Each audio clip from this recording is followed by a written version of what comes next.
I thank the gentleman, the gentlelady from Georgia, Ms. McKinney. Oh, thank you, Mr. Chairman.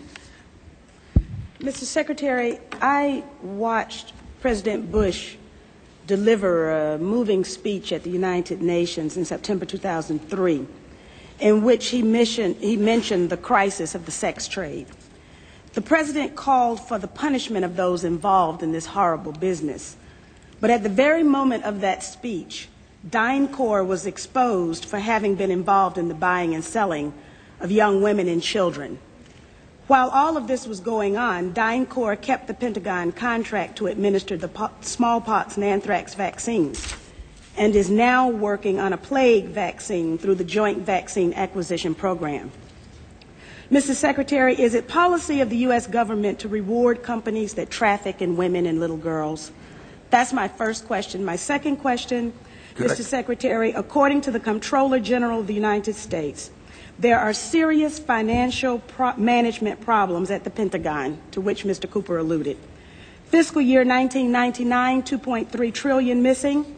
Fiscal year 2000, $1.1 trillion missing. And DOD is the #1 reason why the government can't balance its checkbook. The Pentagon has claimed year after year that the reason it can't account for the money is because its computers don't communicate with each other. My second question, Mr. Secretary, is who has the contracts today to make those systems communicate with each other? How long have they had those contracts? And how much have the taxpayers paid for them? Finally, Mr. Secretary, after the last hearing, I thought that my office was promised a written response to my question regarding the 4 war games on September 11th. I have not yet received that response, but would like for you to respond to the questions that I've put to you today, and then I do expect the written response to my previous question, hopefully by the end of the week. Thank you, Representative. First, the answer to your first question is no, absolutely not. The policy of the United States government is clear, unambiguous, and opposed to the activities that you described. The second question. Well, how do you explain the fact that DynCorp and its successor companies have received and continue to receive government contracts? I would have to go and find the facts, but there are laws and rules and regulations with respect to government contracts, and there are times that corporations do things they should not do, in which case they tend to be suspended for some period.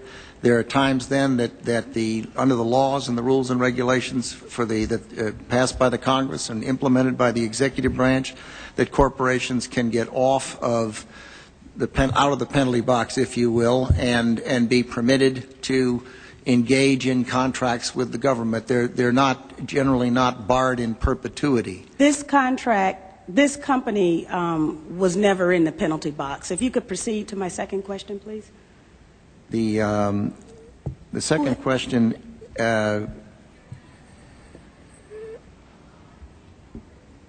I've forgotten what the second question was.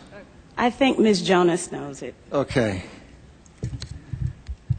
Thank you, Ms. McKinney. I appreciate the question. I appreciate your interest in our department's financial condition, and we are working very hard on that program. I've just come back recently. I understand that you're working hard on it, but my question was, who has the contract? How long have they had that contract, and how much money have we spent on it?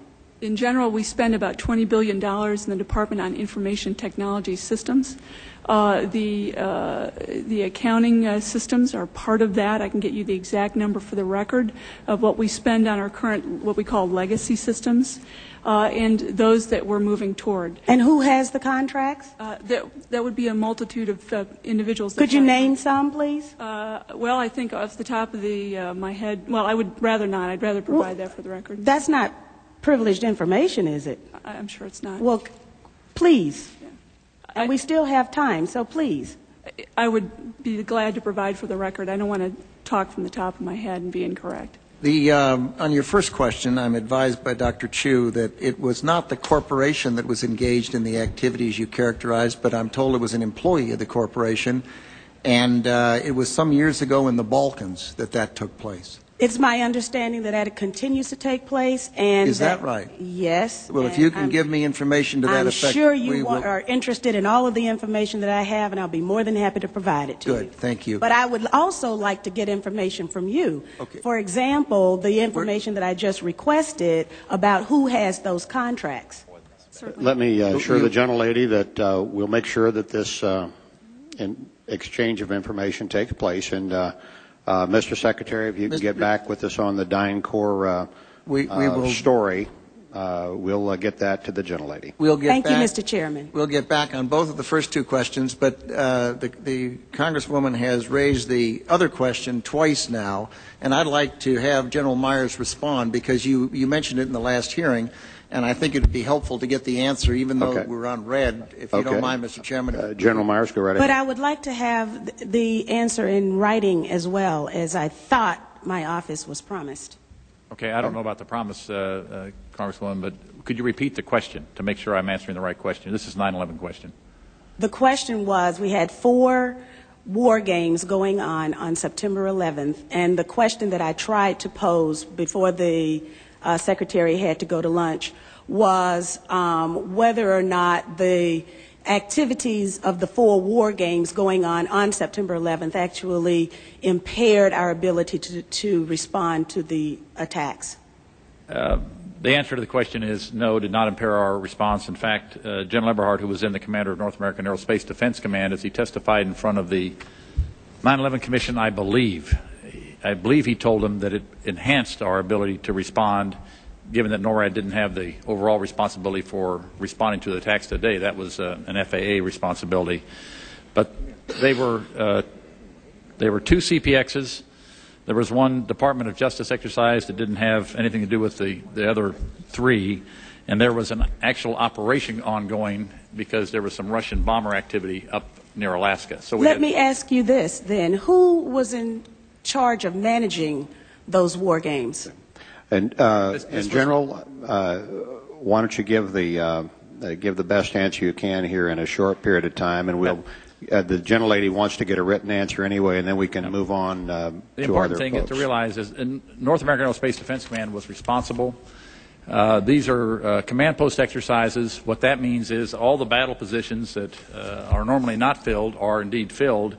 So it was an easy transition from an exercise into a real-world situation. It actually enhanced the response. Otherwise, it would take somewhere between 30 minutes and a couple of hours to fill those positions, those battle spaces, with the right staff officers. Mr. Chairman, begging your indulgence, was September 11th declared a National Security Special Event Day? I'd have to look back. I do not know. You mean after the fact or before the No, because of the activities going on that had been scheduled at the United Nations that day. I'd have to go back and check. Don't know.